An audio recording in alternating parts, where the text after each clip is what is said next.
Good morning and welcome to this week's edition of NCompass Live. I am your host, Krista Burns, here at the Nebraska Library Commission. NCompass Live is the Commission's weekly online event where we cover any sort of activities that may be of interest to librarians across the state. We do these sessions every Wednesday morning at 10 a.m. Central Time. They are recorded, so if you're unable to watch one of our live sessions, you can always watch any of our archive recordings that we have available on our website. This morning we are talking about books. We have some commission staff here. I'll let you guys introduce yourself when you want. Well, Lisa, Julie, and Beth here from the Library Commission. We're going to talk about books, titles that you can use for your book clubs, and things that we have available here via the Library Commission. So go ahead, guys, take it away. Great. And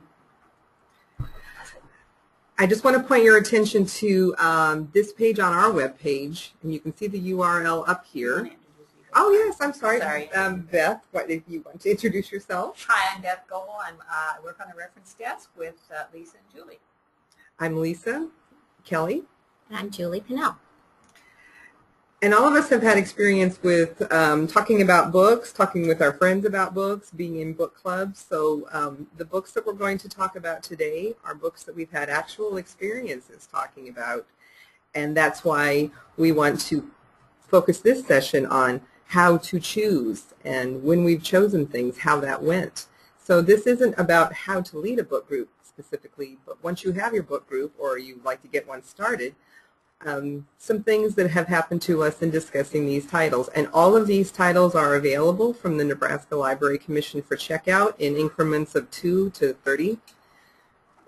We have very small book club kits and we have especially large ones. So that is the focus of today's program. And Krista has put on the registration form if you did want any help starting a book club. We did do a session in 2009. I was going to say last year, but 2 years ago. Yes. So if that's something that you wanted to watch again, there is a session for that, but this one we're just going to focus on selections. Yep, that was linked to on the main page for this session, and if you don't go to that, just go to our general list of all of our archive sessions, and you can search through there and you'll find it on there as well. Excellent. So when you're ready to choose book club kits, we do have a web page, and it's very easy to find when you search our page for book club kits. And I just want to quickly go over the rules, and then we'll round robin and we'll each do one book at a time, and if you have a question, feel free to ask.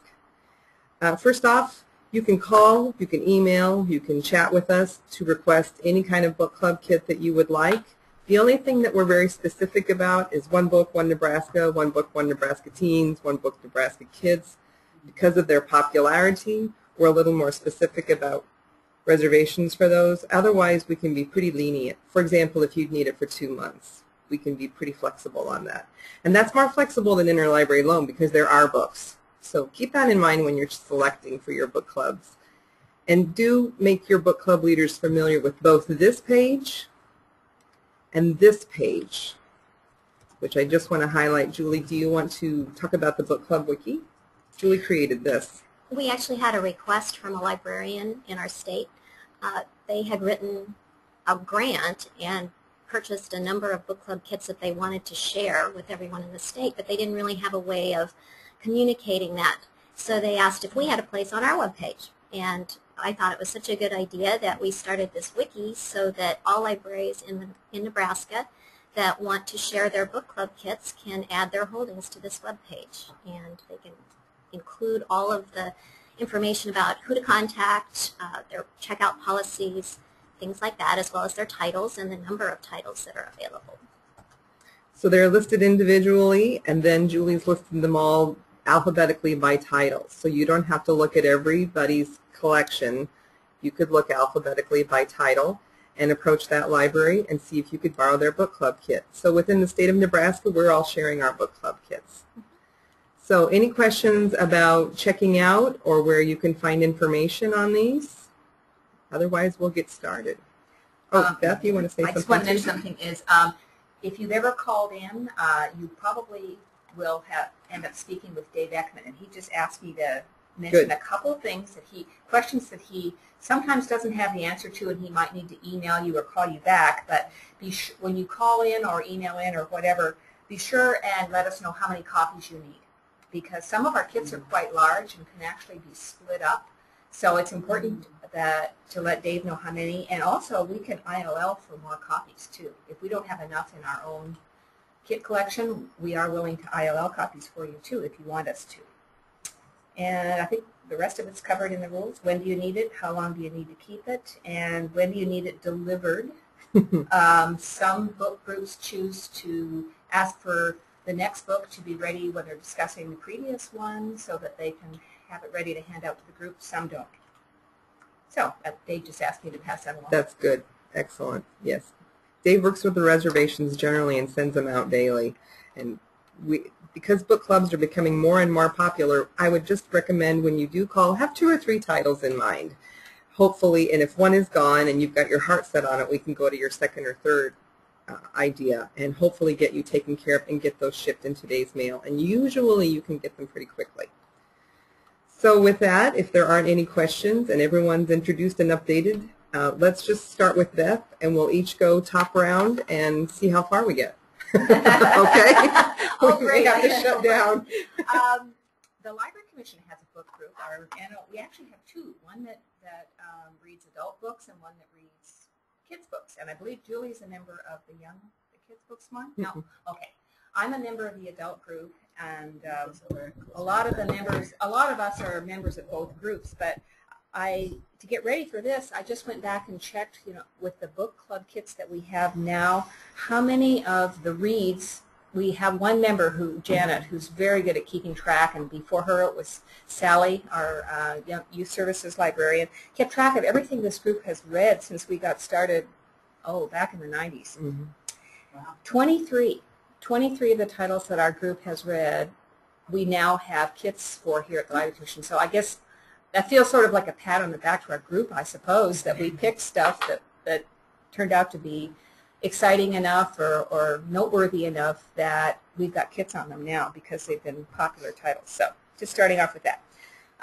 So some of the ones I'm going to mention today, we didn't use the books from our own kits because we didn't have kits on them back then. So one of them is that I want to talk about is Peace Like a River. Yeah, Lisa's got it. You can see we've got lots of copies of that.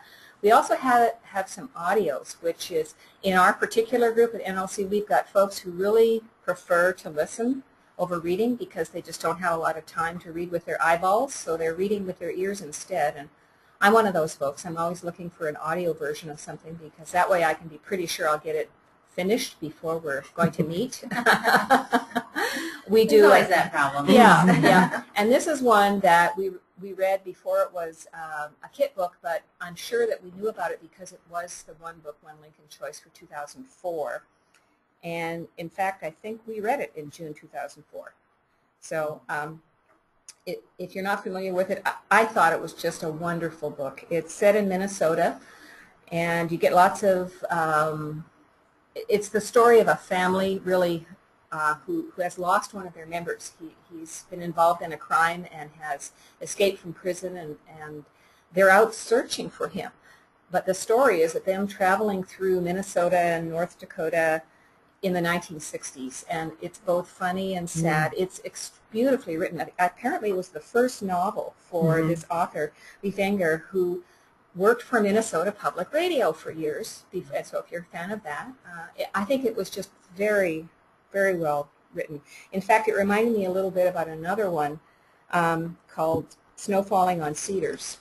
I'm not sure. I don't think we have a kid on that one. Yeah, we do. We do? Okay. And it's just the quality of the writing. It's sort of contemplative.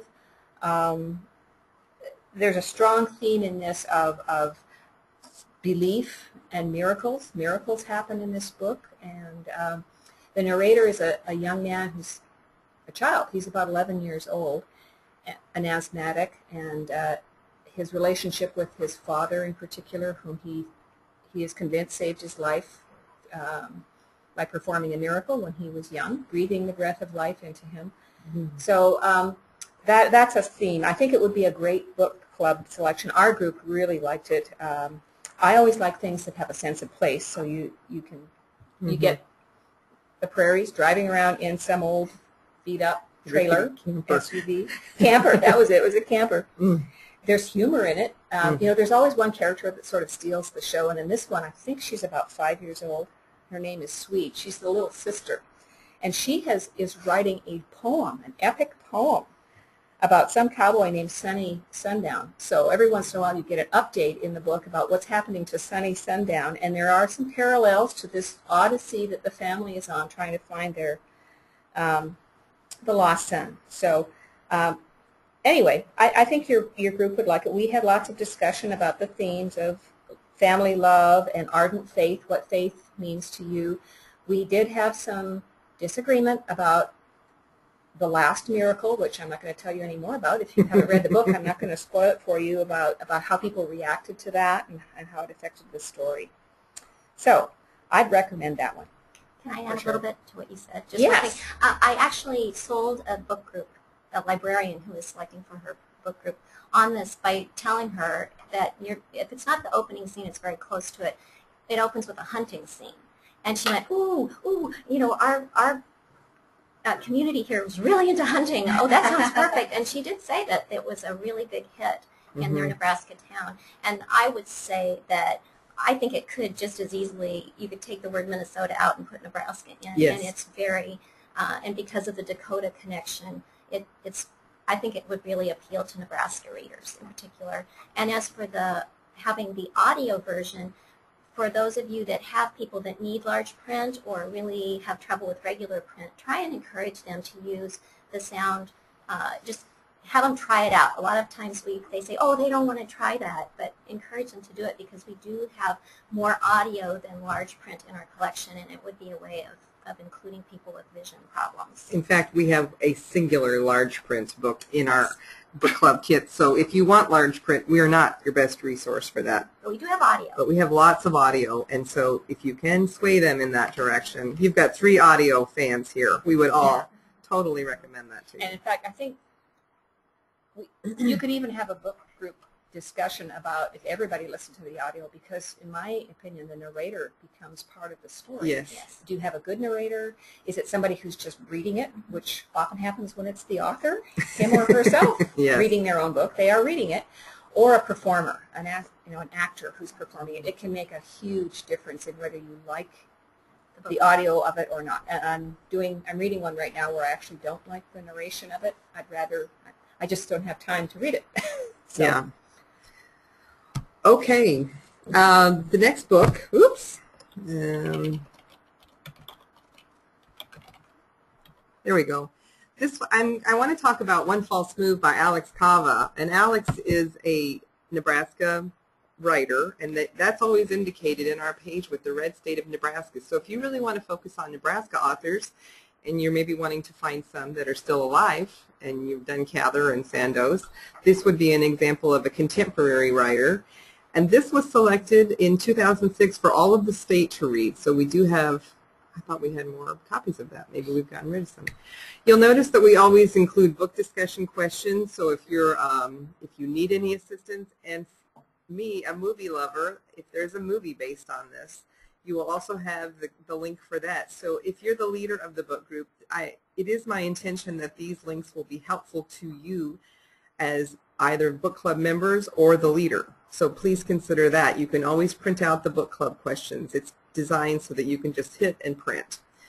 So the reason I want to talk about this one is it's a genre book, really. I think it's a thriller, mystery, and I probably went a good amount of time where I thought those were not great selections for book clubs because they're formulaic and pattern-like, and there's always the same elements, and I was maybe not the kindest about trying to discuss those. So when this book came up, my book club, which is my building downtown of residence, we have lots of mystery readers, and they were thrilled. And so actually this particular book focuses on a bank robbery, and Nebraska had a serious bank robbery in Norfolk several years ago, and my book club was able to talk about a lot of connections to that, where we were, what that felt like. I knew so-and-so, and then it focuses on local settings. Louisville, for example, is featured in this book, although I listened to it and my narrator didn't know a thing about Nebraska, and she mispronounced some words.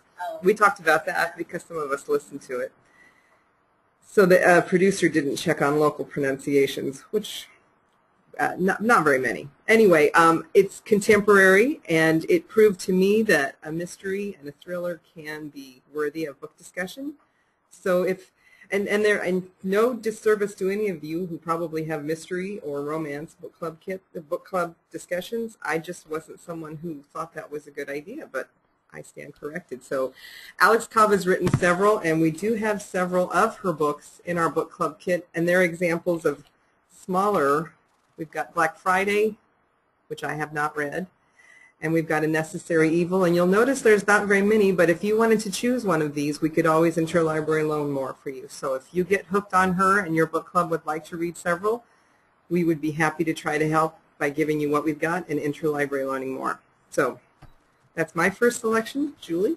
Okay, my first selection is Wallace Stegner, Angle of Repose. And my cover has a cottonwood on the front, so it looks very, except for the mountains, it looks like Nebraska. This is a book over the border towards Colorado. That's right. This is a book that I first read as part of a book group 20 years ago, and it lives in my memory most clearly of any book I've ever read. It is absolutely wonderful, in my opinion. It's set partly in contemporary times and partly in 1870. It's about a current-day historian who is researching his grandparents, sort of as a genealogy type situation. And the things that he finds out or starts to fantasize, I would think, about his grandparents and their life story. It actually has an interesting connection in that letters in this book are based on a real person. Mary Foote was a painter and writer in the 1870s. She married an engineer, she moved out west, and they lived there, and she actually, well, anyway, so he based his story on her letters, but then he took off from there.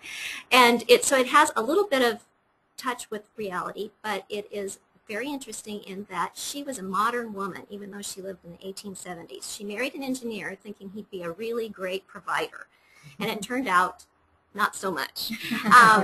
She was the provider. She wrote travelogues and illustrated them for like the Saturday Evening Post, and that's how she supported her family. So she'd write stories about her life in the Wild West and illustrated them and sold them. And it's actually a book about marriage, I would say, modern day marriages and this marriage. And the marriage of the grandparents ends up surviving, but through tragedy, hard times, and it's a grandson looking back and wondering, how did they do it when I wasn't able to do it? So I think it has a lot of good points for discussion. Some people really admire the main character, the woman, writer, painter. Others see her as a very flawed character, and she is flawed. But so it makes for a very good book discussion. Have you read this one, Beth? I have not. Okay. It's going to be, I'm going to recommend that to the NLC group. Let's see if we'd like to all read it together. If you all have any notes, if you've read or discussed any of these books and want to talk about that, please don't hesitate. Julia and I did this session live a couple of weeks ago, and it was interesting because we had just as vehement opinions from the people who'd read the things we'd read in opposition or in support of what we said. So if you'd like to share those with us, please feel free to. Okay, Beth. Okay, back to me. Yes, our group read the Kite Runner. Again, it was a 2003 One Book, One Lincoln selection or finalist, I'm not sure, and we read it in 2004. It's got all the reading guides and so on available. I almost feel like I don't have to say much about this because it's been such a phenomenon and there's been a movie made of it. So that was one thing I thought I'd bring up. If you haven't heard about it, it is about two boys, one who's very privileged and one who's not, growing up together in Afghanistan, and the main themes are about the relationship between them, the racial and cultural divides between the two boys, political events, of course, we all know about that, and then guilt and redemption is a very strong theme in this book. So I like it. Again, the sense of place. I love books that where I can just feel like I'm in that place, and it doesn't have to be fiction, but it's just something that this was a place I knew practically nothing about until the war started, and So it was great. It has the ring of truth. I think there's been a lot of questioning of the author whether this was autobiographical, and he says it's not, but it's obviously based on events in his life, some events in his life, and he knows whereof he speaks. So I think that gives it a lot of veracity. There's plenty to talk about for a book group. We did like it. We talk a lot about the politics, the political realities, that cultural divide, the rich and the poor, the main character's feelings of guilt about his behavior and what happens to other people, and what he does to try and redeem himself. I'm usually reading for the story, and this is just a really good story, too. It has the elements of a thriller in it. And you know, I said, if you haven't read it, if you're one of the few people left who hasn't read it yet, there are some very, very tense moments in it. And some parts of it that are hard to read just because there's violence in it. But it's relevant to us. I think it's a part of the world we all need to know about.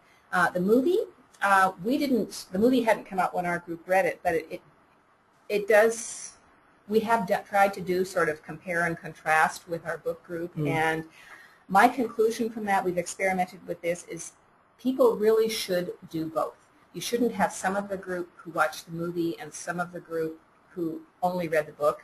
It's really better if everybody has done both, simply because books and movies are so different. And we all have our own opinions about which is better, whether, if there are two versions, whether you should watch the movie first and then read the book, or do the reverse. And so I think it's a worthwhile experiment, but in my opinion, it's better if most of the folks have done both read it and watched it. And this to me is an example of a book club book, because I think I would never have picked that up on my own. Yeah. The violence and the difficulty of one of the two young boys was very hard for me, and so visual as a read. So read it as a book group. Yeah, and well, that's a comment we probably all of us that belong to book groups, is especially if you do nonfiction. In my own case, I don't read a lot of nonfiction, so participating in this group really takes me out of my usual mode. I tend to like fiction, history, or biography. Yeah. Something with a story. I'm always reading for a good story. Right. Okay, well, good story is a segue to Barbara Kingsolver's Prodigal Summer. And I read that when Beth and I were in the same book group still, and then I read it again in another book club. So I have two examples of this. Most people have probably read Barbara Kingsolver's Pardon me? The Bean Trees? Yeah, no, it's the one about the missionary. Poisonwood Bible. Poisonwood Bible. And so Very I meant difficult. Yes, I meant, and that's the one. Don't stop reading Barbara Kingsolver. That's the only one you get right. Right. So I guess I want to show that there's all different kinds of Barbara Kingsolver, and this was my favorite, and it is about spring and life starting again, and the whole cycle of life, both in plant life and animal life and human life. And a woman who is really out of her element in the Carolinas marries a local boy, and the families collide, definitely collide.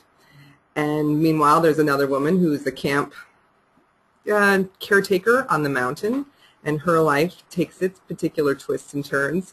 And down the road is a crotchety woman who believes in doing everything organically with her next-door neighbor who doesn't share her passion. And I must say that this book was entirely visual to me. I cast it as a movie. I'm kind of glad it's not, because I cast it perfectly in my mind and I see it that way. The reason I bring this up in this group is that there's sexual content in this book. There's certainly sexual content probably in all of our books, I think. But this one, I had a book club member, a minister, take exception to that. And my book group got off on a big tangent about sex in books. And I thought it was a really interesting thing for us to discuss. It frustrated me as a book club leader to have to address that, because I thought, aren't we beyond this? But he was an older book club member and deserving of respect, so we gave him his due. But I'll never look at this book title and not think of him.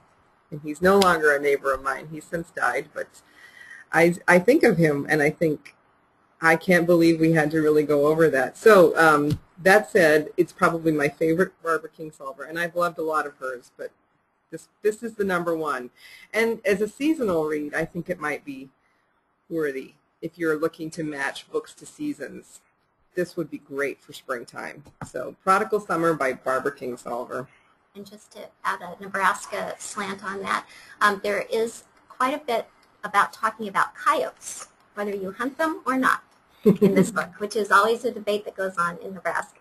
So that might be a thing that you could interest people in. Yes, for a Nebraska connection. Yes. Even though it takes place in the Carolinas, there's definitely Nebraska connections. Right. Definitely. Okay. The book I'm going to talk about next is The Lady and the Panda, which is a nonfiction, but it reads like fiction. It's about a young woman who's in her 20s who arrives in China to hunt a great panda with a whiskey soda in one hand and a cigarette in the other. And her background is she was a dress designer. And so you ask, how in the world did she end up hunting a panda? But not to shoot it, but to actually bring it back alive to a zoo. This is set in the 1930s during the Great Depression. And during that time period, zoos were a great source of entertainment for everyone. So there were a lot of people who went out to capture those animals, those exotic wild animals. And actually Teddy Roosevelt's sons were big adventurers that went around the world and captured exotic animals and brought them back. The main character, Ruth Harkness, her husband was the adventurer who went to China and was trying to get permits and all that sort of thing from the Chinese government to go into the wilds to find a panda, when he suddenly started sprouting tumors from his head and throat. I don't know what he must have ingested. It must have been nasty because he was in his 20s also, and he died there quite unexpectedly. Yeah. And so she ended up deciding, I don't want him to die in vain. I want to finish his quest. So she went over. And by all accounts was really a very unexpected adventurer.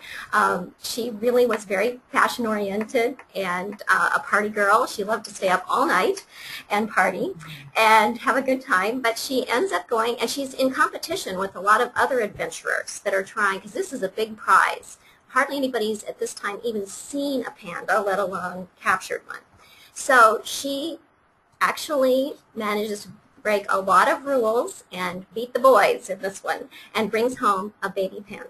So it is very entertaining, very interesting, and there's a lot of adventure. There are brigands that she has to outwit, and actually she ends up not getting any of the permits that she's supposed to, so she's doing this illegally and has to get out of the country, so she has all kinds of things. It's quite an adventure. I would recommend it.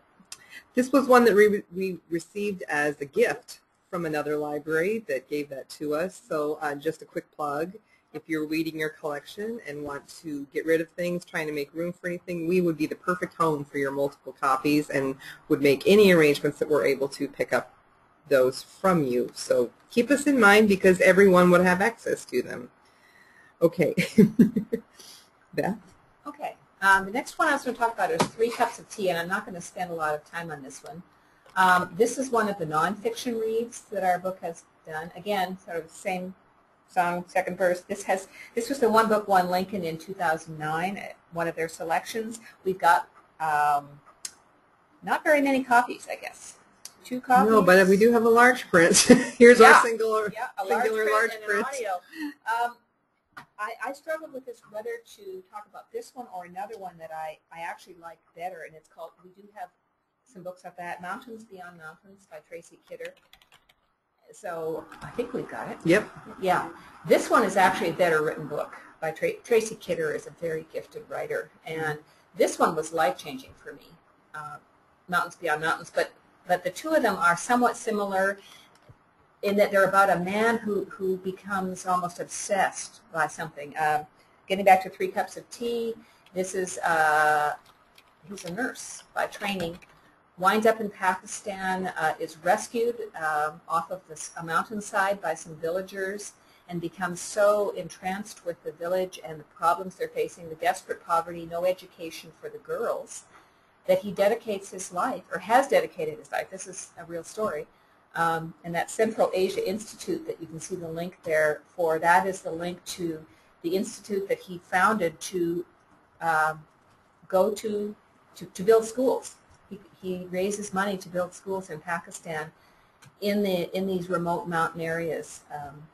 So it is a fascinating story, and there's some parallels with this one and Mountains Beyond Mountains, where you have this driven person who really needs the help of better organized people who are equally passionate, but perhaps better organized at doing the fundraising and so on. So they'd be good reads. This one's very contemporary because it's about Pakistan.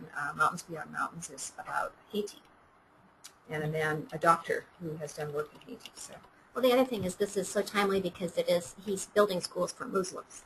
Yes, Muslim girls. Yes. And I have heard that his schools are less likely to get blown up, destroyed by like the Taliban, or because the locals are involved. He's working very closely with the local officials, not ruffling any feathers. The men in the village, the village leaders are in favor of this. They're very grateful that he comes. So it's not like the outsiders coming from the United States and just saying, here, like manna from heaven. It's not like that, the way he does it. Sort of like Habitat for Humanity. They build it themselves. Yes, And, they build the school themselves. The subtitle on the newer one is Building Peace One School at a Time. Yeah. So. Yeah, and there's a sequel that are a second book that I wrote. Which I haven't right? read. Yeah. There's also a young person's version of this, Yes. and some of the members of our group have read that, or read both of them before our discussion.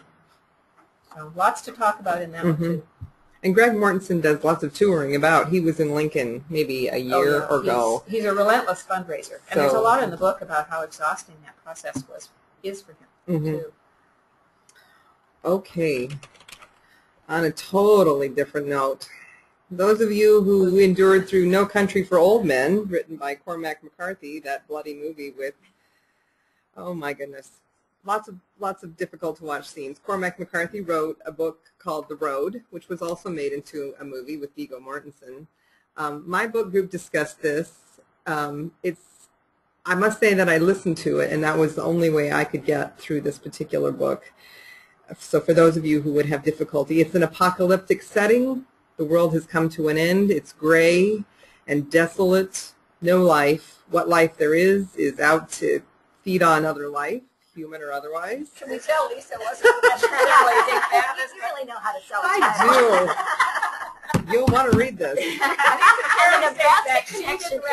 There's no Nebraska For some connection. people, that is what they want. There's probably some other going, oh, that sounds perfect. I'm going to love that. I love the apocalypse and the Holocaust. Those are my favorite subjects. Yes.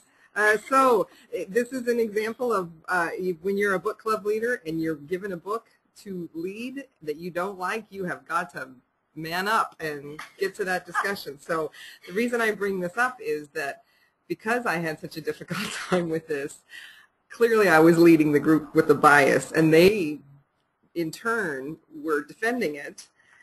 And I must say that it was probably one of the most vehement and relevant and meaningful discussions we'd ever had, because they were working so hard to convince me. It was them against me. There were others who struggled, but they saw such fascinating points in this book that I had difficulty with because of the content. And I mean, I just felt gray and dirty. I had to look out the window when I was watching this book for sunshine. It was so visceral.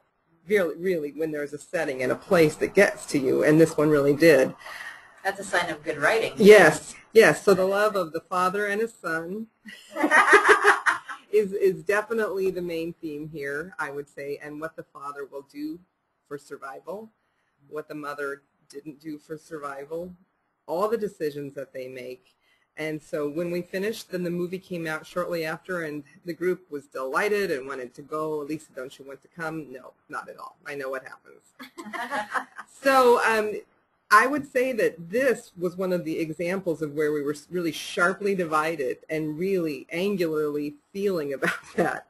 And to me, we released some intimate information about each other, and you'll never know what book is going to cause that.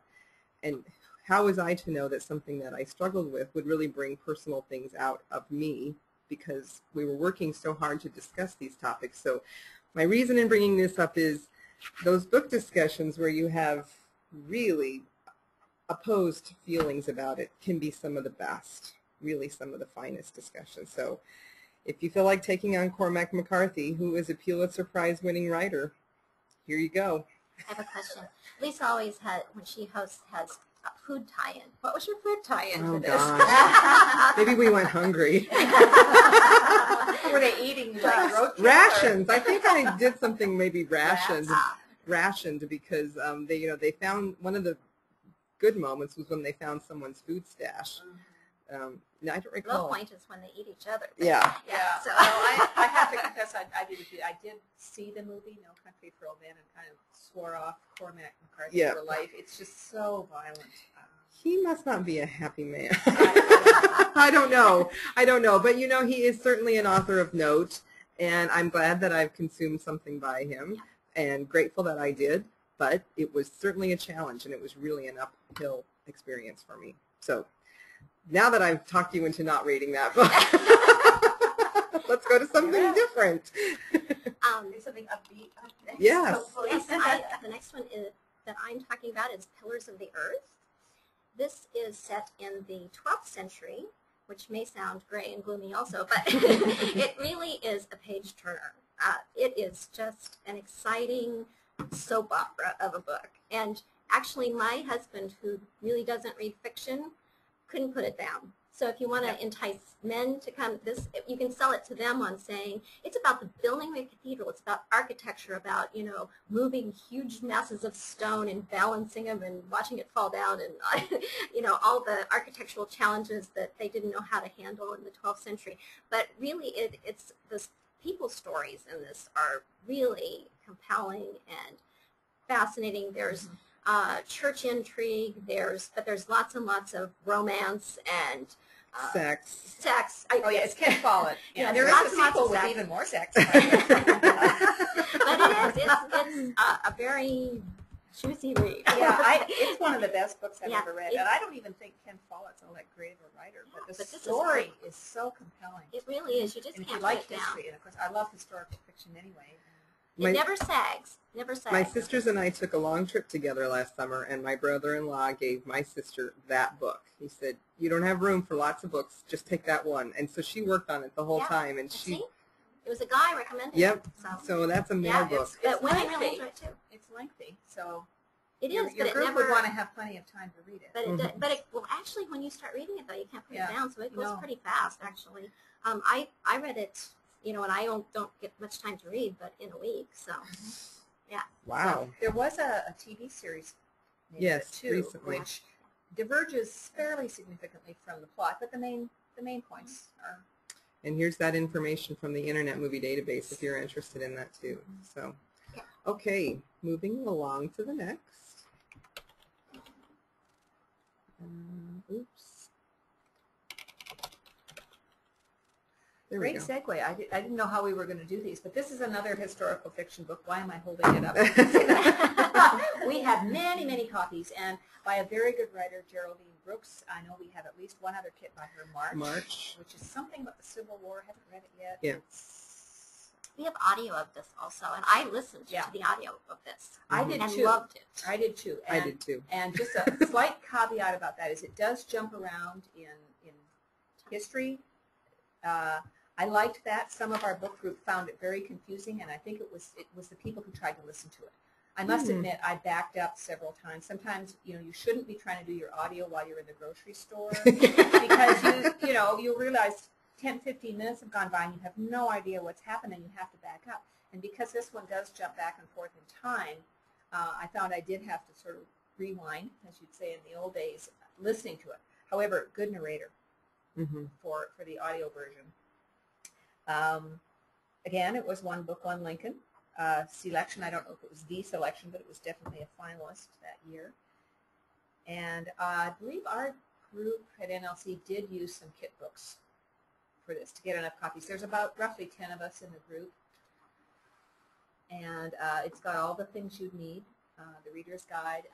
It is based on true events, too. And if you aren't familiar with this one, it just traces the history of something called the Sarajevo Haggadah, and I'm not sure I'm saying that correctly. And it goes backwards in time. You start in the contemporary world with a young woman who's a book conservator who's called in to help conserve it, and then you get the whole story of how this was created as you go back in time and how it's been in peril at several times during its history, and the brave people who save it from destruction so that contemporary people can see it. And I believe there is something like that that really does exist. And this is her fictionalized what-if story of what happened to it. And I know that, I can't remember the name of it, but there's a book about a painting by a different author where she does the same thing. It's a Vermeer painting, and she traces... Girl with the pearl earring. That one, okay. Which we have in our book club kids also. Yay! Okay, I read that one, but I couldn't remember the name of it. And that one's another, if you like historical fiction or you think your group would, that's another one that traces the history of a particular painting by Vermeer. So I don't have a whole lot else to say, but I think people would find lots. Our group did, some of them found the jumping back and forth in time rather annoying, but others, you know, and I'm always reading for the story, so I think the majority of us really did enjoy the book, and I think you'd find there is stuff about racism, Nazi Germany. There's a lot about anti-Semitism in this book because it is a Jewish creation, and how it came to be and how people were treated over time. It's really quite a fascinating book. It is almost, it's like a mystery. In that it's written like a mystery because there are these intriguing things that are pointed out about it. And that's right. That's great. Yes. Our conservator, she will find a feather.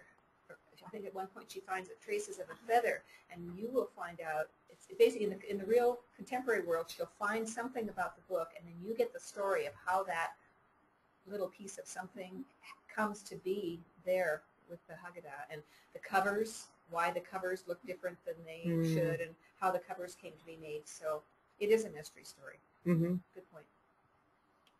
Okay. This is a book by an author that I wouldn't say I've liked all her writing. Annie Proulx wrote That Old Ace in the Hole, and many of you might be more familiar with the Shipping News, which I tried to read and just couldn't make it stick. You liked it? I had the reverse experience. I absolutely loved the Shipping News. And you don't like it? I tried listening to. And you didn't like it? I just gave up after a little while. Yeah. Well, I chose it because I really liked it, and I almost liked it. I liked it too much, which is another caveat I want to tell you. When you're picking books for a book group, if you really have a big love for something, you know, you lovingly distribute it to your group, and they don't have the same reaction. You know, so just a fair warning. I took it, I'm afraid, to some degree personally, because the person who didn't like it disregarded the Texas setting, which I had lived in Texas, and she was from Texas, and she totally took exception to what she perceived as the author poking real fun at Texas. I didn't see that at all. I thought it was a bit of hyperbole, well-intentioned. But it's written about people who are building windmills in Texas, and really just great characters. The typical Texas big hair lady, the woman who collects plastic. I just found all those characters, to me, over-the-top humorous. And I'm often pushing for humor in books and pushing for humor in movies because clearly everything we're discussing is pretty heavy and pretty serious. And so I was looking to introduce humor into the book group, and what I perceived as humor and what anyone else perceives as humor, I think I find that even more personal than pathos. What we laugh at is quite different. What we cry at can be actually, I think, more similar. So I bring this book up because humor is, to my now understanding, far more personal and can be based on many things, more than I knew. And so I think she has a very specific vein of humor. It was one that I really liked. It talks about the environment. There's themes of relationships, environmental, oil, and Texas. And I loved it. I loved it too much. And the book group just didn't share my love for it. I think there was only one other person who really enjoyed it, and the rest didn't see it the same way I did, which broke my heart. So in all fairness, pick something that you want to talk about, but don't pick something that maybe you have your heart buried in too much, because it might not be the reaction that you want, and they'll feel badly disagreeing with you if you really tell them what you thought about it. Our book group actually had a whole discussion about that. not just that one issue, but we had a let's meet and talk about how our group operates and stuff, and we actually brought up the subject of, you know, how cruel should you be if you don't like something? You know, do you just walk in and the first thing you say is, I think this was a total piece of fluff, cotton candy, whatever. I mean, or should you give the person who recommended it a chance, at least at the beginning, to explain why they recommended the book? So we basically decided we should all just have thick skins and not worry about that too much, and no one admitted to being totally crushed by ever being criticized too much. But don't make it personal. You can hate what you saw and have good reasons for it, but just don't make it personal. Right. Well, one of the things that we talked about, Lisa and I did a book group talk a couple weeks ago, and one of the things we talked about for the book group, maybe it's important to have ground rules and to revisit those, decide upon them as a group, and talk about what's important to the individuals in it, and come up with a set of ground rules. So maybe one of them would be something like that. Yeah, you know, to say you have to show respect for the book. Well, actually, I listened to the session that Lisa did with Vicki Wood a couple of years ago. Yeah. And I was very impressed by the ground rules and so on that they both described in their group. So then I went to our group and said, should we just not talk about a book one time and just sit and talk about how our group goes? And that, in fact, is how we started with our fiction, nonfiction rotation, and we don't always abide by it. But there were two really good points from Lisa's group that I picked up on, and one was to take turns choosing the book so that one person doesn't dominate. And their word is final. You don't go, what'd you pick that for? You know, you accept it. And then you can talk about it when the book comes up for discussion. And I like the fiction, nonfiction, and our group decided to adopt that as well. You'd think that if someone has decided I'm going to join a book group, they'd realize that I'm not going to like every single book. You'd be surprised. I don't get to pick every single book. I mean... You'd be surprised. Yeah, totally. And I would go in with most that. people step up to the plate knowing that's true, but my dear mother left her book group because she just didn't like all the selections. And I was glad that she tried it, but a lot of the books were out of her comfort zone, and she realized that was not the place for her. So mother is not listening, so I can say that about her. And I think the democracy... That's understandable, don't you? The democracy of... She might still hear No. it. Hi, Mom. The democracy of selection, I think, also does one more thing. You know, maybe you picked a book that I didn't like, and I picked a book that you didn't like, but I respect that we spent a fair amount of time picking that, because when I put the burden on someone to say, will you select the next two books, it is not a small task, but it gives you respect for everybody, and I think that that brings a different feeling to, I know you took some time to select that, you must have wanted me to read that for some reason, and then it starts with a different understanding, I think, and in some book groups, the librarian may pick or someone may pick, but the democracy can add a different element to why you're all reading the book, so that's a help. Can I go back to that old Ace in the Hole for just a moment? Yeah, sure. It's been like 10 years, I think, since I read it. But as I recall, the main character in it is a scout for hog confinement. Yes. That's right. Very relevant to Nebraska. And so, and he has to go undercover because so many places don't want that in their community. That's correct. And I know that in Nebraska, we have had some communities that have been pretty severely beaten up about that or torn apart by those issues. So, you know, if you live in one of those communities, you might not want to choose that, or you might want to. Yeah. It just depends upon, but you should know that. About It's that, been too long since I've read it. Yeah. And the remember, Woodville Julie, there was Commission also. at one time a website that actually was tracking emissions from hog confinements. Yeah. That we were pointing. I wonder if it's still out there Oh, somewhere. yeah, I think it is. Anyway. Well, yeah, food for thought for that old Ace in the Hole, humor, hyperbole, and I thought it was very funny. hogs. I was the person who enjoyed it and thought it was funny. I recommended it to Julie, and God bless her, she liked it. I did. I enjoyed it. It's a kind of a gentle story in a lot of ways. I thought so. But, you know. Well, and again, I think that may have been an audio versus reading. I read the shipping news and I think it ends in Newfoundland, does it not? So Correct. That's near and dear to my heart, having been there once, and Yeah. I just love the characters. This one, I think if I'd read it rather than listened, I just sort of ran out of gas after about the fifth disc. Yeah. We are at 10:55. Krista, how would you like to wrap up? We started at about 5 after, so do you want to just keep going then? Yeah, sure. Okay, very good. I just wanted to be mindful of time. Okay. All right. My next book is Broken for You by Stephanie Kalos. Kalos? How do you say her name? Kalos, I've heard. Yeah, okay. Set in Seattle. It has lots of quirky characters that are really enjoyable. I really love the characters in this. For me, it's about healing broken family relationships. That's the underlying. There's an element of mystery. One of the main characters is trying to find her lover that left her, and she's been tracking him down thinking she could heal that, but she finds a whole new family, basically. It has a sub-story. Well, the main part of the story, I guess, is about a collection of antique porcelains that were inherited by someone who doesn't want them because they came from the Holocaust. And so there's quite a burden that comes with that collection. So I won't say more about it. We'll try and keep this brief, but I think there is a lot to discuss in this book. There's real disagreement, I think, amongst people about how the guilt over the antique porcelain was acquired and how the resolution of that, whether that was appropriate or not.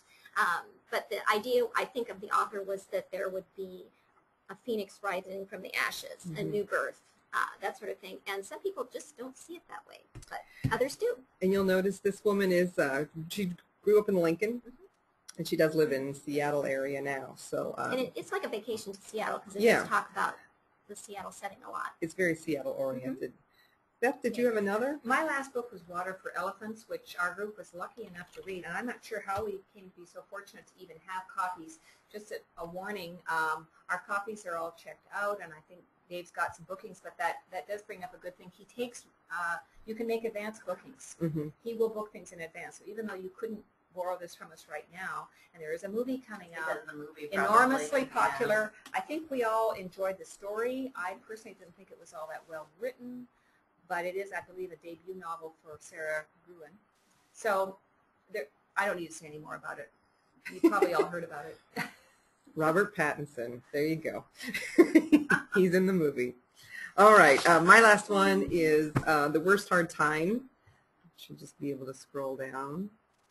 Maybe not.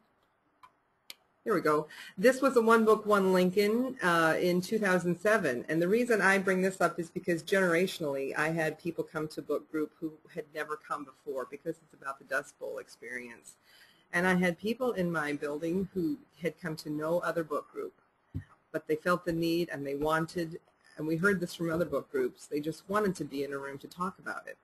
And so as a topic, this brought people out who had never come out before. So I won't say that it was something that it was easy to read. There were lots of names, and I listened to this one. You're going to think I don't read anything, but I listened to this one also, and there were just lots of characters to keep track of because they were following the story of many people who'd experienced this.